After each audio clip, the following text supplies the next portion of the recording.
현대인의 고독은 더 이상 텅 빈 방이나 끊어진 인간관계 속에서 태어나지 않습니다. 그것은 이제 빛나는 스크린과 끊임없이 갱신되는 피드에서 태어납니다. 더 밝을수록 그림자는 짙어집니다. 이미지는 실제 경험을 앞서고 알고리즘은 우리의 침묵까지 학습합니다. 그리고 의미 없이 반복되는 소비의 리듬 속에서 고독은 조용히 자라납니다. 프랑스 철학자 장 보드리아르는 이러한 고독의 본질을 누구보다 날카롭게 꿰뚫어 보았습니다. 그에게 고독은 단지 내면의 정서가 아니라 거대한 기호의 체계가 만들어낸 구조적 필연입니다. 그것은 더 이상 개인의 결핍이 아니라 현대 사회 전체가 빚어낸 존재론적 균열입니다. 보드리아르는 말합니다. 현대 사회는 욕망의 사회가 아니라 기호의 사회입니다. 우리가 어떤 물건을 사는 이유는 더는 그것의 기능이나 필요 때문이 아닙니다. 그것이 무엇을 의미하는가, 어떤 이미지를 환기하는가가 우리의 선택을 지배합니다. 우리는 핸드백을 사는 것이 아니라 우아함을 삽니다. 우리는 스마트폰을 사는 것이 아니라 능률적이고 세련된 삶의 환상을 삽니다. 이처럼 상품은 하나의 기호가 되며 소비는 존재의 증명이자 정체성의 과시가 됩니다. 문제는 이 기호의 세계가 점점 더 실제의 삶을 대체해간다는 데 있습니다. 인간은 이제 더는 관계 맺기 위해 존재하지 않습니다.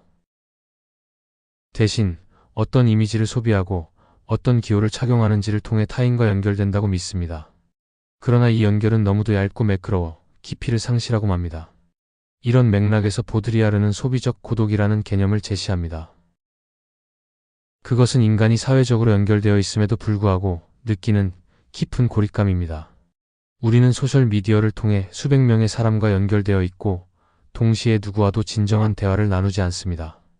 좋아요를 누르고 댓글을 남기고 이모티콘을 보내지만 그 어디에도 진심은 담기지 않습니다. 우리의 말은 기호화되고 감정은 알고리즘의 포맷에 맞게 정제됩니다. 이처럼 인간의 존재는 점점 더 이미지와 코드로 환원되고 실제는 멀어집니다. 보드리아르에게 고독은 바로 이 실제의 상실에서 비롯됩니다. 그는 시뮬라크르 개념을 통해 이 고독의 심연을 더욱 깊이 파고듭니다. 시뮬라크르는 현실을 복제하는 이미지가 아니라 이제는 현실 자체를 대체해버린 존재입니다. 우리는 음식보다 음식 사진을, 여행보다 여행 인증 사진을, 사랑보다 연애 콘텐츠를 더 많이 접합니다. 실제의 경험보다 그것의 이미지가 더 중요해지는 순간 우리는 초현실의 세계로 들어섭니다. 이 초현실은 모든 것이 존재하지만 아무것도 진짜가 아닌 세계입니다.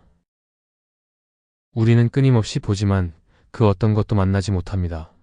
이토록 넘치는 정보와 접속 속에서 역설적으로 인간은 그 어느 때보다 외롭습니다. 보드리아르는 텔레비전과 인터넷, 나아가 디지털 미디어를 통해 이 가상의 연결성이 어떻게 인간을 더 깊은 고독 속으로 몰아넣는지를 경고합니다. 그는 우리가 맺는 대부분의 관계가 실질적 접촉 없이 이미지와 정보의 유통을 통해 형성된다고 말합니다. 이런 관계는 깊이도 지속성도 진정성도 없습니다.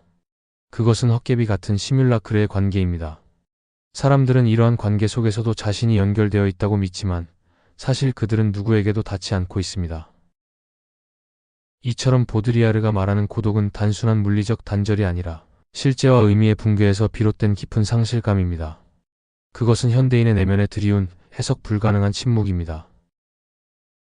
그렇다면 우리는 이 고독에서 벗어날 수 있을까요? 보드리아르는 여기에 대해 회의적입니다. 그는 우리가 사는 이 기호의 체계, 이미지의 체계, 소비의 체계가 너무도 완벽하게 우리의 삶을 포획하고 있다고 보았습니다. 진정한 실제로의 귀환은 점점 불가능해지고 고독은 하나의 불가피한 조건이 됩니다. 그런데도 우리는 묻지 않을 수 없습니다. 이 불가피한 고독 속에서 우리는 어떻게 살아야 하는가? 보드리아르가 직접 해답을 제시하지는 않았지만 그의 사유는 중요한 통찰을 남깁니다. 진정한 고독은 때로 현실을 다시 볼 수 있는 유일한 기회가 됩니다. 그 고독 속에서 우리는 우리가 무엇을 잃었는지에 대하여 비로소 자각하게 되고 진짜 삶의 가능성을 다시 꿈꿔보게 됩니다. 보드리아르의 철학은 단지 현실을 부정하는 것이 아니라 그 부정 속에서 잃어버린 실제의 자취를 더듬으려는 시도입니다. 그는 허물을 노래하지만 그 허무의 밑바닥엔 여전히 어떤 진실에 대한 간절한 갈망이 있습니다. 결국 보드리아르의 고독은 질문이 됩니다. 우리는 정말로 존재하고 있는가? 우리가 맺고 있는 관계는 진짜인가? 우리가 소비하고 있는 삶은 누구의 욕망인가? 이 질문들은 우리가 살아가는 시대를 통과하는 하나의 철학적 여정입니다. 고독은 그 여정의 출발점이자 동반자입니다. 초현실의 거울 앞에서 우리는 자신을 다시 바라봅니다. 그리고 그 거울 너머엔 아직 닿지 못한 진짜 삶의 모습들이 제 자리를 지키며 고요히 빛나고 있습니다.